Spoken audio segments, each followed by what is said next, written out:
स्वागत है आपका success for life YouTube channel में। जय हिंद, जय हिंदी। दोस्तों, हमारे वीडियो बीच बीच में गैप हो के आ पाते हैं, लेकिन आप लोग से उम्मीद रखती हूँ कि आप लोग अपना स्नेह, अपना विश्वास हम पर बनाए रखेंगे। क्योंकि जब तक मुझे ऐसा नहीं लगता कि कोई इम्पोर्टेंट मुद्दा है, तब तक मैं वीडियो बनाना नहीं चाहती। फिर भी कोशिश करूंगी कि आपसे रूबरू होती रहूं। कुछ हमारे प्यारे स्टूडेंट्स का कहना है कि मैम आया करिए वीडियो में, मोटिवेशन मिलता है। मैं कोशिश करूंगी कि मैं आपसे डेली रूबरू होती रहूं। मैंने अभी सामान्य हिंदी का क्लास स्टार्ट किया था, लेकिन कुछ कारण से सिर्फ एक ही 2 वीडियो अभी बन पाए हैं। आज से वो भी कंटिन्यू होगा। तो जो लोग वनडे एग्ज़ाम दे रहे हैं या SI दे रहे हैं, बिहार का मेंस, या यूपी से लेखपाल वगैरह दे रहे हैं, या कोई अन्य एग्ज़ाम दे रहे हैं, इसमें भी आता है, क्वालिफाइंग है, लेकिन आता है जो ऑडिटर का एग्ज़ाम है, इसमें भी हिंदी आती है 100 नंबर की। तो आप लोग हिंदी, सामान्य हिंदी भी हमारे साथ पढ़िएगा। लेकिन चूंकि हमारे इस समय हमारे यहाँ संसद में बजट प्रस्तुत किया गया है। कल 1 तारीख को, 1 फरवरी को, परसों 31 जनवरी को आर्थिक सर्वेक्षण आया था, उसके बाद कल बजट आया। तो आर्थिक सर्वेक्षण पर हमने एक ऑडियो वीडियो में कुछ पॉइंट डिस्कस किए थे, आप लोग देख लीजिएगा। आपके काम के ही बिंदु है, मैंने बहुत अधिक कुछ इधर उधर से नहीं बनाया है, बस थोड़ा सा ही है जो आपके काम का है। आज हम बजट पर चर्चा करेंगे। इससे पहले हम कहना चाहेंगे कि अगर आपने हमारा चैनल सब्सक्राइब नहीं किया है तो प्लीज़ इसे सब्सक्राइब कर लीजिएगा। और अगर आपको हमारी वीडियो पसंद आए तो ये आप अपने मित्रों में शेयर भी कीजिएगा, लाइक भी कीजिएगा। आज हम बात करेंगे बजट पर। जैसे मैंने कुछ बिंदु बजट पे इम्पोर्टेंट, आपको दिख रहा होगा सामने बोर्ड पर लिख रखे हैं। ये वो बिंदु हैं जो आपके प्री और मेंस दोनों के लिए बहुत इम्पोर्टेंट है। हमने बहुत कम, देख रहे होंगे आप, बहुत कम बिंदु हैं जिन्हें हमने लिखा है। ये ऐसे फैक्ट हैं जो आपको जानना जरूरी है। अगर आप एग्जाम दे रहे हैं तब भी, और अगर आप एग्जाम नहीं भी दे रहे हैं तब भी आपको जानना चाहिए। एग्जाम दे रहे हैं तो आप इन्हें याद कर लें, ये प्री में भी काम आएंगे और मेंस में भी। लेकिन उससे पहले कुछ बिंदु मैं मेंस के पॉइंट ऑफ व्यू से डिस्कस करना चाहूंगी। जब आप मेंस का क्वेश्चन लिख रहे होते हैं तो उसमें अगर इस तरह से कोई प्रश्न आता है, जरूरी नहीं है कि प्रश्न बजट पर ही आए।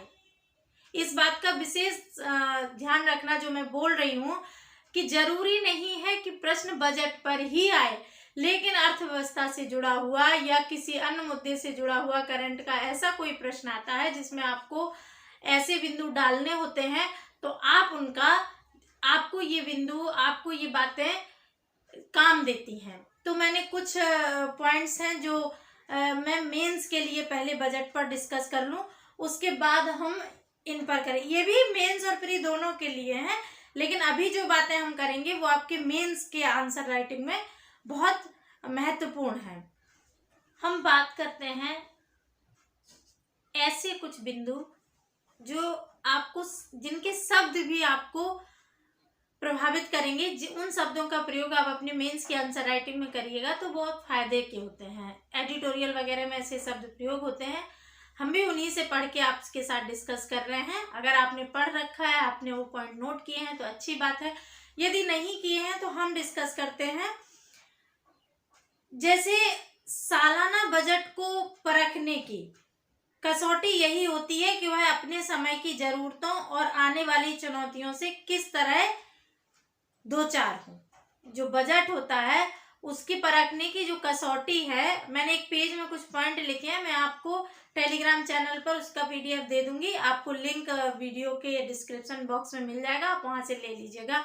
आर्थिक सर्वेक्षण के भी का भी PDF हमने टेलीग्राम पर शेयर कर दिया है, आप उस टेलीग्राम चैनल पर जाइए, आपको वहां मिल जाएगा, आप वहां से डाउनलोड कर लीजिएगा।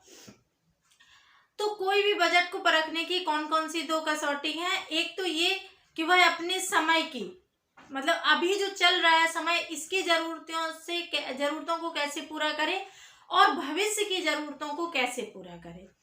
तो क्या बजट ऐसा आया है कि अभी की जरूरतें और भविष्य की जरूरतें पूरी हो सके। समस्या ये भी है कि अभी जो समय चल रहा है ये पिछले 2 साल से लॉकडाउन, कोविड और इन सब की परेशानियों से जूझता हुआ समय है। ये जो कोविड-19 आया, इसने न केवल स्वास्थ्य के तरीके से हम लोगों को तोड़ दिया, बल्कि हमारी कमर आर्थिक रूप से भी तोड़ दी। इसने बहुत सारे लोगों को बेरोजगार कर दिया। जिनके घर में ऐसे किसी वर्किंग इंसान की डेथ हुई तो पूरा परिवार ऐसे भी जान माल दोनों की हानि से प्रभावित हो गया। और जिनके घर में कोरोना से स्वास्थ्य के तरीके से कोई प्रभाव नहीं भी पड़े तो उन्हें आर्थिक रूप से बहुत परेशानियों का सामना करना पड़ा। पिछले कुछ समय से अर्थशास्त्री दो जरूरतों की तरफ ध्यान खींच रहे हैं। एक तो रोजगार के अवसर बढ़ाने पर और दूसरे ऐसे तरीके अपनाने पर जिसमें मध्यम वर्ग की जेब में पैसा है। हमेशा आप देखिएगा मध्यम वर्ग को टारगेट किया जाता है, क्योंकि हमारे देश में मध्यम वर्ग ही अधिक है। हिंदुस्तान में फ्रंट पेज की लाइन है कि बड़े वर्ग को प्रभावित करेगा बजट, बड़े वर्ग को लाभान्वित करेगा बजट, इस टाइप से कोई टैगलाइन थी हिंदुस्तान पेपर में। मजाक के तौर पर कह रही हूँ, वैसे तो किसको प्रभावित करेगी? बड़े वर्ग का मतलब है कि जनता के एक ज्यादातर लोगों को, मतलब ज्यादा लोगों को प्रभावित करेगी। लेकिन अगर इसको कटाक्ष के रूप में देखा जाए, अगर व्यंजना शैली में इसकी बात की जाए तो कहा जाएगा कि बड़े वर्ग को, यानी कि जो वर्ग ऑलरेडी बड़ा है उसी को प्रभावित करेगा। आम आदमी के लिए ये कितना प्रभावशील होता है ये तो वक्त ही बताएगा। पर हम आपसे एक बात और डिस्कस कर लेना चाहते हैं कि आप किसी भी सरकार को पसंद करते हो, किसी भी पार्टी को पसंद करते हो, चूंकि अभी चुनाव का माहौल चल रहा है तो हो सकता है कि कुछ लोग अलग अलग पार्टी के पक्ष विपक्ष में हो। मैं उस पर बात नहीं कर रही हूँ। मेरे कहने का मतलब ये है, आप बजट को, अगर आप स्टूडेंट हैं, अगर आप स्टूडेंट नहीं हैं तो आप बजट को अपने अनुसार देख सकते हैं। लेकिन अगर आप स्टूडेंट हैं, आपको एग्जाम देना है, तो आप बजट को इस हिसाब से ना देखें कि वो आपको बीजेपी पसंद नहीं है या आपको मौजूदा सरकार पसंद नहीं है तो आप बजट को उस हिसाब से देखेंगे। क्योंकि आप एक ब्यूरोक्रेट्स की तरह आपको आंसर लिखना है, तो आप बजट को पीसीएस अधिकारी की नज़र से देखिए, आप बजट को ऑफिसर की नज़र से देखिए, ब्यूरोक्रेट्स की नज़र से देखिए। आपको डिप्लोमेटिक आंसर देना होगा। आप एक तरफा होके बायस होके आंसर नहीं दे सकते। तो हमने दो पॉइंट बोले कि एक बजट को की कसौटी निर्धारित करने के लिए हमारे पास दो बिंदु होते हैं। एक तो ये कि वर्तमान समय को ये कैसे प्रभावित करता है, कैसे पूरा करता है वर्तमान जरूरतों को, और भविष्य में आने वाली चुनौतियों से यह किस प्रकार निपटेगा। अर्थशास्त्रियों ने कहा कि दो प्रकार से दो जरूरतें सबसे महत्वपूर्ण है।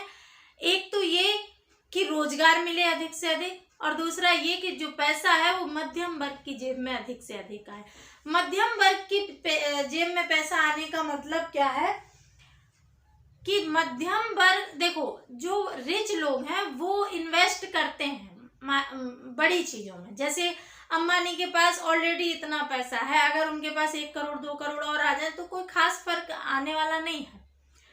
लेकिन मध्यम वर्ग की जेब में जब पैसा आता है तो मार्केट डेवलप होता है, पैसे का रोटेशन बढ़ता है। क्योंकि हम आपके पास जब पैसा आएगा, अगर हमारे पास जेब में 100 रुपए हैं तो हम 20 बचा के 80 रुपए मार्केट में खर्च करते हैं। हमारे पास 1000 रुपए हैं तो हम 100-200 बचा के 700-800 रुपए मार्केट में खर्च करते हैं। क्योंकि हमारी दैनिक जरूरतें पूरी होने के लिए हमारे पास पैसा होता है, जिससे हम दैनिक जरूरतें पूरी करते हैं।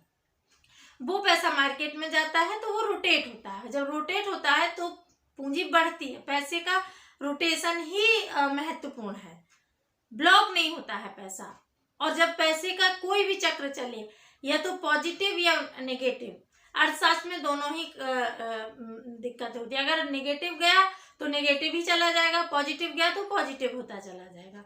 मांग जनरेट होगी, यानी कि जब मध्यम वर्ग के व्यक्ति की जेब में पैसा आएगा तो मांग जनरेट होगी। मांग जनरेट होने का मतलब है कि वो मार्केट से चीजें मांगेगा तो मार्केट उस चीज को आपूर्ति देगी, और आपूर्ति और मांग का ही सिद्धांत अर्थव्यवस्था में सबसे महत्वपूर्ण सिद्धांत है। आपूर्ति के लिए फिर क्या होगा, मैन्युफैक्चरिंग बढ़ेगी, फिर मैन्युफैक्चरिंग के लिए कच्चे माल की आवश्यकता होगी, कच्चे माल के लिए फिर मजदूर वर्ग की आवश्यकता होगी और ये रोटेशन चालू रहेगा। इस सब से आप परिचित हैं। एक और बात जो बजट के लिए, ये सब आपको भूमिका में, जैसे अगर आपको मेंस का क्वेश्चन लिखना है तो आप भूमिका में लिखने के लिए बहुत अच्छे बिंदु हैं। पॉजिटिव में एक और बिंदु है कि कभी भी बजट जो आता है, जैसे चुनावी माहौल चल रहा है, तो इसमें राजनीतिक जामा ना ओढ़ पाए।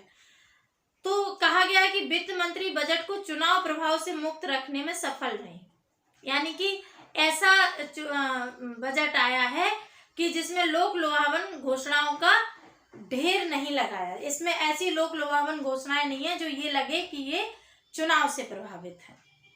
हमें ये मानना है, सच्चाई क्या है उस पर हम चर्चा नहीं कर रहे। बजट में जो सामने दिख रहा है हम उस पर चर्चा कर रहे हैं, क्योंकि अभी हम चूंकि स्टूडेंट हैं, हमें सच्चाई या झूठ नहीं साबित करनी है, हमें जो है उसका ब्यौरा देना है। इसमें तात्कालिकता की बजाय दीर्घकालिक दृष्टिकोण अपनाया गया है। कैसा दृष्टिकोण अपनाया गया है? तात्कालिक नहीं, आज के लिए जितना लाभदायक है उससे ज्यादा ये लाभदायक भविष्य के लिए होने वाला है। तो एक पॉइंट ये कि इसमें तात्कालिक भले ऐसा लगे कि ये बहुत लाभदायक नहीं है, लेकिन भविष्य में ये बहुत फलदायी साबित होगा। आज का जो 5G का जमाना आ गया, जो जनरेशन आगे बढ़ रही है, उसके लिए ये बहुत लाभकारी सिद्ध होगा। इसमें आपको हरित अर्थव्यवस्था, हरित ऊर्जा, प्राकृतिक खेती जैसे शब्द बार बार दृष्टिगत होंगे। आपको बार बार ये शब्द यूज किए गए हैं बजट में, आप देखिएगा। इनमें हम पॉइंट नहीं, इनमें फैक्ट नहीं बता रहे, ये आपको वो भाषा बता रहा है जो आपके मेंस में काम आएगी। फैक्ट तो पीछे बोर्ड पे लिखे हैं जिन्हें हम अभी डिस्कस करेंगे। 5G तकनीकी के जल्द आगमन का आश्वासन दिया गया। 5G तकनीकी का आश्वासन दिया गया। डिजिटल विश्वविद्यालय बनाने की बात की गई बजट में। सबसे चिंताजनक पहलू महंगाई की आशंका है। अब जब आप मेंस का आंसर लिख रहे होते हैं, बड़ा आंसर लिख रहे होते हैं, तो आपको कुछ ना कुछ नकारात्मक पहलू भी देना होते हैं, कुछ चुनौतियां भी बतानी होती हैं। तो हम कुछ नकारात्मक बिंदुओं पर भी चर्चा कर लेते हैं। जब अर्थव्यवस्था को राजनीतिक चश्मे से देखा जाने लगता है, तो जब अर्थव्यवस्था को राजनीतिक चश्मे से देखा जाने लगता है तो वो बातें भी परोस दी जाती हैं जो हकीकत में दूर जान पड़ती हैं। ऐसी बातें परोस दी जाती हैं जो हकीकत में की जमीन पर लागू नहीं हो पाएंगी।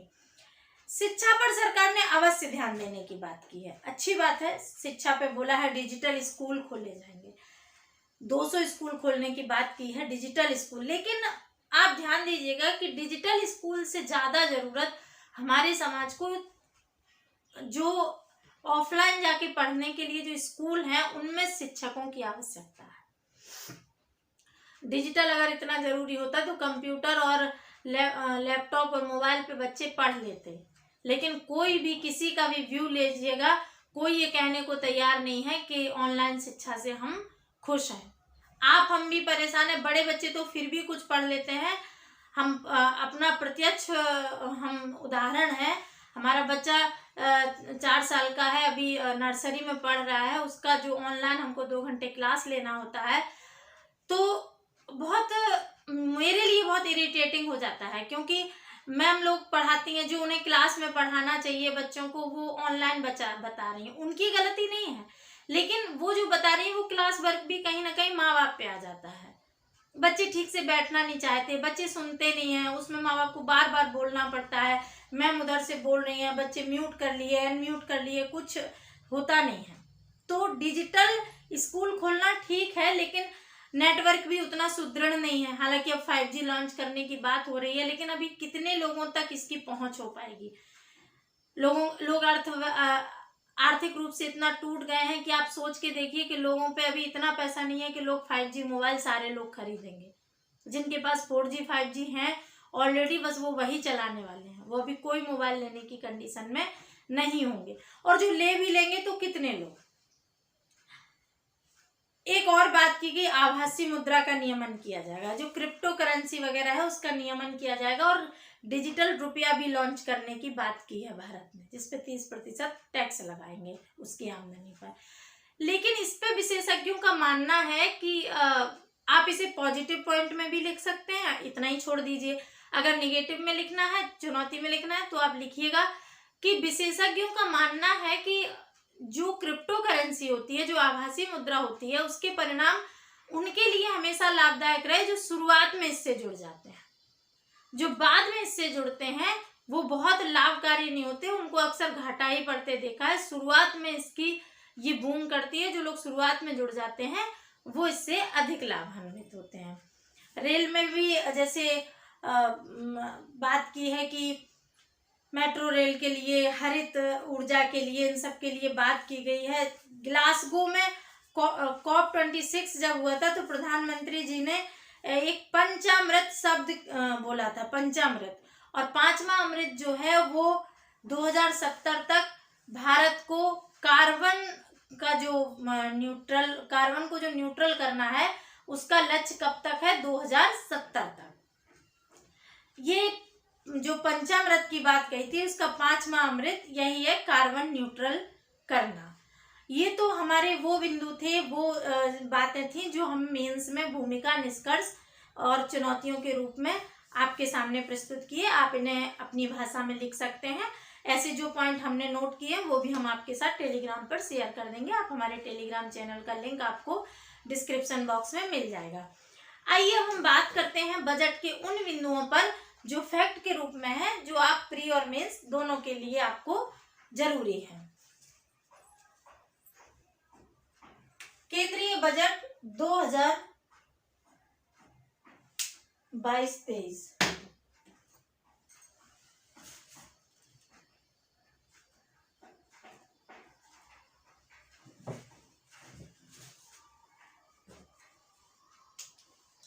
केंद्रीय बजट 2022-23, इसमें कल हम आर्थिक सर्वेक्षण समझा रहे थे, उसमें भी बताया था 22-23 इसलिए कि 22-23 का मतलब हुआ ये बजट अगली साल के लिए होता है, जो वित्तीय वर्ष शुरू होगा अप्रैल तक के लिए, अप्रैल से 31 मार्च तक के लिए। और जो आर्थिक सर्वेक्षण होता है वो पिछले एक साल का ब्यौरा होता है, जिसको देखकर हम आगे का बजट बनाते हैं। कृषि के लिए कुछ महत्वपूर्ण बिंदु देखिए। गेहूं और धान की एमएसपी पर 2.37 लाख करोड़ का खर्च करने का बजट है। धान और गेहूं की मिला के जो एमएसपी है उस पर 2.37 लाख करोड़ रुपए खर्च किए जाएंगे। 2023 ये आपने पहले भी पढ़ा होगा, बाजरा का अंतरराष्ट्रीय वर्ष घोषित किया गया है। 2023 को बाजरा का अंतरराष्ट्रीय वर्ष घोषित किया गया है। किसान ड्रोन, एक शब्द नया मिला, किसान ड्रोन। ये फसल मूल्यांकन करेगा। किसान ड्रोन क्या करेगा कि फसल की स्थिति की जानकारी लेगा, इससे कीटनाशक का छिड़काव वगैरह इन सब के लिए भी इसका प्रयोग किया जा सकता है। 44,605 करोड़ रुपए, 44,605 करोड़ रुपए का खर्चा केन बेतवा जो नदी जोड़ो परियोजना है उस पर खर्च किया जाएगा। कितना? 44,605 करोड़ किस पर खर्च किया जाएगा? केन बेतवा जोड़ो परियोजना पर। गंगा नदी कॉरिडोर पर प्राकृतिक खेती की जाएगी। जो गंगा नदी के किनारे किनारे कॉरिडोर बनाया जा रहा है, जो कॉरिडोर बनाया गया उस पर प्राकृतिक खेती की जाएगी। रसायन मुक्त प्राकृतिक खेती को बढ़ावा दिया जाएगा, यानी कि रासायनिक खाद वगैरह को नहीं प्रयोग किया जाए, प्राकृतिक रूप से खेती की जाए। उस जैविक खेती, प्राकृतिक खेती को बढ़ावा देने की बात की गई है। कृषि वानिकी के लिए वित्तीय सहायता। कृषि वानिकी जो लोग करेंगे, जो बाग बगीचे लगाकर उस तरह से जो कृषि करेंगे, उनको वित्तीय सहायता प्रदान की जाएगी। मैंने ये वर्ड यूज किया, लिख रही थी जब, तो एक बात याद आई, मैंने सोचा आपसे डिस्कस कर लें। जब आप मेंस लिख रहे हो और आप कंफ्यूज हो जाए कभी कि लोन दिया जाएगा या अनुदान दिया जाएगा, अगर कंफर्म ना हो तो ये वर्ड ज्यादा उचित होता है, वित्तीय सहायता। इससे ये पता नहीं चलता कि अनुदान दिया जा रहा है कि लोन दिया जा रहा है। लोन भी वित्तीय सहायता है और अनुदान भी वित्तीय सहायता है। ठीक है। एमएसएमई आपातकाल लाइन क्रेडिट गारंटी योजना का विस्तार 2023 तक। एमएसएमई जो छोटे और मध्यम उद्योग हैं उनके लिए जो आपातकालीन क्रेडिट लाइन गारंटी योजना चली थी, ये लाइन इधर है, क्रेडिट लाइन गारंटी योजना जो चल रही थी उसका विस्तार 2023 तक किया जाएगा। 2023 तक उसका विस्तार कर दिया गया है।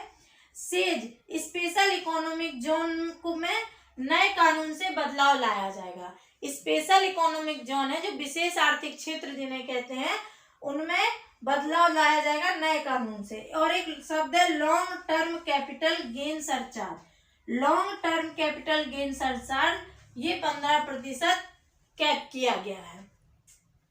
गैर मिश्रित ईंधन जो है उसमें अक्टूबर 22 से 2 रुपया प्रति लीटर अतिरिक्त शुल्क लगाया जाएगा। गैर मिश्रित ईंधन में अक्टूबर 2022 से 2 रुपए प्रति लीटर अतिरिक्त शुल्क लगाया जाएगा। 2022-23 का राजकोषीय घाटा जीडीपी का 6.4% रखने का लक्ष्य रखा गया है। 2022-23 का राजकोषीय घाटा जीडीपी का 6.4% रखने का लक्ष्य रखा गया है। कुल खर्च होगा बजट में वो 39.45 ट्रिलियन रुपए। ये जो ट्रिलियन है रुपए में है। लक्ष्य क्या है? 5 ट्रिलियन अर्थव्यवस्था बनाने का 2025 तक। 39.45 ट्रिलियन रुपए कुल खर्चा है। राज्यों को 1 ट्रिलियन रुपए की सहायता पूंजी निवेश के लिए दी जाएगी। राज्यों को 1 ट्रिलियन रुपए की सहायता पूंजी निवेश के लिए दी जाएगी ब्लॉकचेन तकनीकी से। ये एक तकनीक है, ब्लॉकचेन तकनीकी से डिजिटल रुपया लॉन्च की तैयारी है। ये आरआरबी के थ्रू है। डिजिटल रुपया लॉन्च की तैयारी है। इससे डिजिटल रुपया लॉन्च किया जाएगा और जो वर्चुअल डिजिटल संपत्ति से जो आय होगी उस पे 30% का टैक्स लगेगा। जो वर्चुअल डिजिटल करेंसी से जो भी आय होगी उस पे 30% का टैक्स लगाया जाएगा। 5G स्पेक्ट्रम की नीलामी की जाएगी, यानी कि 5G लॉन्च होगा। 5G नेटवर्क आने की स्थिति है। रक्षा क्षेत्र में जो पूंजी का 68% खर्चा स्थानीय उद्योग के लिए है, यानी कि भारत में जो उद्योग से जो रक्षा क्षेत्र के जो सामान बनते हैं उसका जो रक्षा क्षेत्र में जो पूंजी खर्च होगी उसका 68% कहाँ होगा? स्थानीय उद्योग के लिए। 4 मल्टी मॉडल राष्ट्रीय उद्यान का अनुबंध किया गया है। 100 PM गति शक्ति टर्मिनल अगले 3 वर्षों में बनेंगे। ये आपके जो रेलवे वगैरह में जो गति होगी उसके लिए लाभकारी होंगे। अगले 5 वर्षों में 60 लाख नौकरी देने का प्रयास है। ये थोड़ा सा अगर पर्सनली लिया जाए तो ये थोड़ा मजाक लगता है, क्योंकि युवाओं के साथ जो हो रहा है अभी आंदोलन यूपी में, बिहार में, सब जगह, वो बड़ा दुखद है। लेकिन ईश्वर करे अगर ये पूर्ति होती है तो 60 लाख लोगों को नौकरी मिलेगी। अच्छी खबर है। अगले 5 वर्षों में 60 लाख नौकरी देने का प्रयास। EV charging station, battery swapping नीति के थ्रू ईवी चार्जिंग स्टेशन लगाए जाएंगे। ईवी का मतलब इलेक्ट्रिक व्हीकल। अब जो इलेक्ट्रिक व्हीकल आ रहे हैं उनकी चार्जिंग स्टेशन लगाने के लिए। ये कुछ महत्वपूर्ण बिंदु हैं, आप लोग इनका स्क्रीनशॉट भी ले सकते हैं। मैं हट जाती हूँ। आप लोग इसका स्क्रीनशॉट ले सकते हैं, आपके बहुत काम के हैं। हमने बिल्कुल जो एकदम इम्पोर्टेंट बिंदु थे वही लिए हैं। बनाने को तो बहुत कुछ है, बजट में ढेर सारा लिख सकते थे, लेकिन हमने सिर्फ उतना ही लिखा है जितना आपके काम का है। और जो मेंस के बिंदु थे जिन्हें मैंने एक पेज पे कुछ बिंदु नोट किए हैं उन्हें मैं आपको शेयर कर दूंगी टेलीग्राम के थ्रू। टेलीग्राम चैनल का लिंक आपको मिल जाएगा। हमारे साथ जुड़े रहने के लिए, हमको झेलने के लिए बहुत बहुत धन्यवाद।